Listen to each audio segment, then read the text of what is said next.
The history of cosmetics and makeup. The use of cosmetics and makeup can be traced all the way back to the Ice and Middle Age. Wow. In fact, remain found in this time period had evidence of manicured nails. Most ancient civilizations used makeup, like the Greeks, the Egyptians, the Indians, and much, much more. In Iran, perfume has been around since 2000 BC. The ancient Greeks and Egyptians were also prominent users of it. The Egyptians had a theocracy type of government. This is a type of government in which a deity, that is a god, is recognized as the supreme leader. The deity's law is interpreted by a high priest. The Greeks had 4 types of government. A monarchy, a form of government in which the ruling responsibility is in the hands of one household.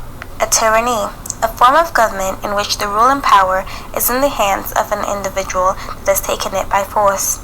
A democracy, a form of government in which the ruling power is in the hands of everyone, is like what we have here in America. In the ancient Egyptian society, being clean meant being next to their gods, hence the saying, cleanliness is next to godliness. So, ancient Egyptians will bathe frequently using oils got from animals and vegetables infused with powerful limes and perfume. The Egyptians applied a mixture of lead and copper to their faces for color and definition. They will also use kohl on their eyelids for shape. Makeup was used by mostly everyone, men, women, and even children. They also made creams to help with the heat of the Egyptian sun. To look beautiful and smell good was a part of their religion.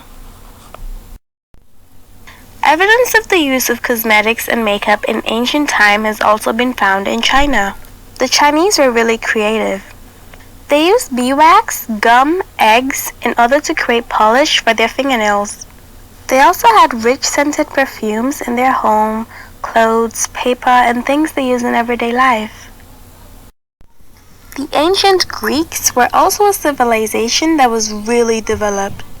They were well known for their use of makeup and cosmetics. They used face powder made of chalk and lead, and lipstick made of clay laced with red iron. Talk about a killer look, right? In Rome, people used flour on their pimples and sheep fat and blood on their fingernails for polish. Yep, these people were creative, alright. Mud baths came of use in Rome. Roman men would also dye their hair blonde. Blonde was sort of a desired color in this time period. In India, henna was used as hair dye, and also to make complex and beautiful designs on their hands and feet. Now, in the Middle Ages, the idea was to look as pale as you possibly can. The paler the better. To look like you don't have a single drop of blood in your system. But why would anyone want to look like that, right? Well, apparently, the paler you are, the richer you are. Because you don't have time to go under the sun to do anything except sit in the house and lounge about and have people feed you and do all sort of things for you. Because you're rich. So everyone wants to be rich and everyone wants to appear like they're rich, so everyone wants to be pale. Yay, let's be pale. Also, in this time period, lead was the main ingredient being used in your cosmetic products. And we all know lead is really, really toxic. So this led to many deaths and illnesses all throughout those ages. But women still used it because who cares about their health when you could be pale and pretty and rich and all of that, right? Queen Elizabeth I of England was well known for using white lead. In fact, she created the look known as Max of Youth, which is basically looking like you're 16 when you're really not. Because you have so much chalk and lead and clay on your face, you look like you're young and all the wrinkles are just smoothed off and you just look flawless. But you're really not. And you have so much product on your face that when you smile, you could actually crack. So women didn't really used to smile when they're out because they don't want to see, cracks in their skin, and that wouldn't look nice. But anyways, makeup wasn't really approved by the church in this time.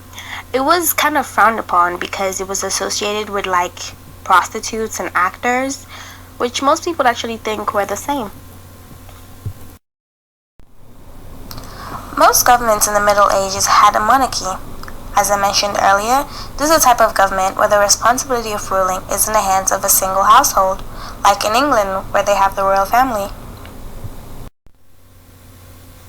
Beauty was indeed pain in this time period. Women would go through extreme measures to feel and look beautiful, like drop lemon juice on their eyes to make it brighter, pluck out all their eyebrows, and massage castor oil on their eyelashes.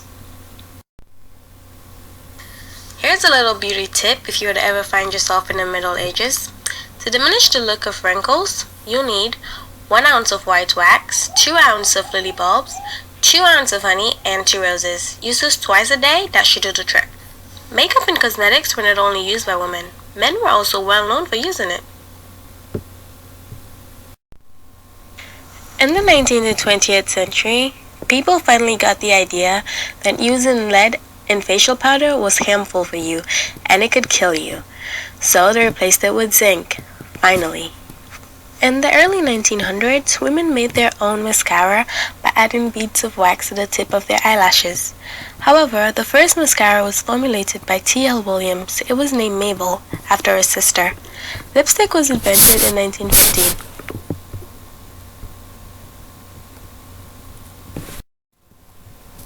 The lipstick metal case was invented by Maurice Levy. Fun fact, cosmetic doctor George Burkhardt had the idea of tattooing lipsticks on the lips. This did not end very well. Nivea was the first company to create creams that consist of Vaseline and perfume. However, the Victorian look was still in style in the 1920s. Makeup was accepted and being widely used by women in the North while it was still being frowned upon in the South. Women began showing their independence by wearing red lipstick. The first eyelash curler was also invented in this era. Charles and Joseph RaAbSa and Charles Lichtman founded Revlon, a company which founded different color nail polish in 1932. In 1944, pharmacist Benjamin Green developed sunscreen. In 1950, Lawrence Gelb introduced Miss Clarel hair bath. The first synthetic hair dye was invented in 1907. Tan became popular in the late 1920s after Coco Chanel returned from the south of France with a sun-kissed look. Everyone started doing it then. Film director D.W. Griffith invented the false lashes in 1911. The first silicone breast implants was done by a surgeon in 1962. The first liposuction was performed in 1974. The first facelift was performed in 1901. The first tan bed was invented in 1978. And the first disposable razor for women was also invented in 1978. The use of cosmetics and makeup have become an everyday activity in our lives. In fact, a recent study shows at least 45% of women feel unattractive without wearing makeup. This is actually kinda sad. Almost about 1/4 of women started wearing makeup at the age of 13 or younger. I know I did. In UK, makeup is the second most purchased item. Makeup has stirred up quite the controversy. Some say you shouldn't wear it because you'll start thinking you need it in order to be beautiful. Some say you should wear it if it makes you happy and if it makes you confident. In Egypt, as I mentioned before, the use of cosmetics and makeup was a way to stay pure and close to their gods. It was considered holy. However, in Europe, the church did not see this fit or holy, but this did not stop women though. Personally, I feel makeup should be about self-expression, not about masking your imperfections. We're all beautiful in our own ways, and I think we should wear on the outside what we feel on the inside. It should all be about creating something that you think is beautiful. In the US, the makeup and cosmetics industry has a huge impact. The famous makeup company MAC sells about 1 lipstick and 1 eyeshadow every 2 seconds. Yes, let that sink in for a while. The makeup industry plays a huge role in the economy as well. The stores and industries create jobs which helps the society, also helping the economy. The idea of makeup and beauty has changed throughout the ages. Every decade, society seems to come up with new ideas of beauty, and women in particular seem to have different concepts of it. Styles and ways of expressing oneself has also seemed to change throughout the ages. But the one thing that always remains the same is the idea to look and feel as beautiful as you can. The one thing you should always remember is that makeup and cosmetics are just painting on the surface. It can always be washed away. In the end, it's what you feel about yourself that truly matters. Trends will always come and go. It's what's in the inside that will stay. Makeup and cosmetics should be about fun, ways to express oneself. Don't take it too seriously, 'cause it doesn't really matter. Trust me.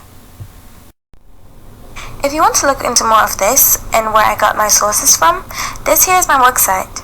Thanks for watching. Hope I helped with whatever project or information you were doing or trying to get.